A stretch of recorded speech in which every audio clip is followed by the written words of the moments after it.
দেখছো বন্ধুরা, এত পানি হয়েছে। আজ 5 দিন ধরে পানি হয়েছে চেন্নাইতে। তো আমার ঘর গোটায় লোড হয়েছে। এদিকে দেখাও, দেখো কত পানি আমাদের ঘরে। তা আমরা না পাচ্ছি শুইতে, না পাচ্ছি খাইতে। এত পানি হয়েছে, একটু চেয়ে দেখো, এত পানি হয়েছে কি বলবো। 5 দিন ধরে পানি হয়েছে। তো ঘরে আমার প্রতিদিন মোটামুটি আধ ঘন্টা পর পর পানি ছেঁকতে হয়েছে, এত পানি হয়েছে। তো এখনো ফিটির ফিটির গেলে গাইস পানি হয়েছে এখনো। তা আমরা না পাচ্ছি খাইতে, না পাচ্ছি ভালো করে শুইতে। এই চেন্নাইতে মাঠ গোটায় ভাসে গেছে, কি বলবো। তা এখন আমি পানি গেলে এখন আমাকে ছেঁকতে হবে। কত ছেঁকবো বলো দিনে। এই বর্ষার দিনে আমরা আর ভালো লাগছে না এই চেন্নাইতে এরকম পানি 5 দিন ধরে। তো তোমরা দেখো এখনো পানি হয়েছে, তো ফিটির ফিটে একটু কমলো। নাহলে এক লাভারে একদম পানি লাগিয়া ছিল, একদম পানির কোনো ছুটার মানে না একদম।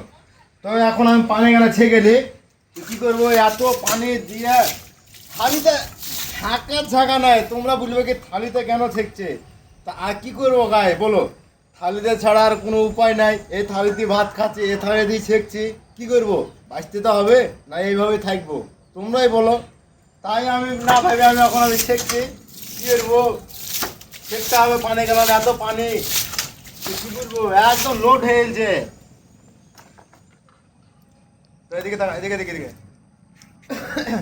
তো দেখতে পাচ্ছ গোটা মাঠ গেলার একদম ভাসে গেছে। তাই একটু পানিটা কমেছে, তাই তোমাকে ভিডিওটা দেখাচ্ছি। বেশি পানি হয়েছিল বুঝলে তোমাকে দেখাতে পারিনি।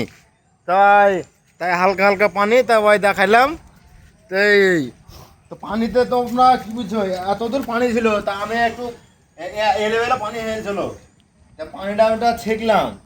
তো তোমরাকে শেয়ার করো, তোমরাকে দেখার লাগে পানিটা আমি ছেঁকছি। কি দেখো আমাদের হালটা কীরকম চেন্নাইতে।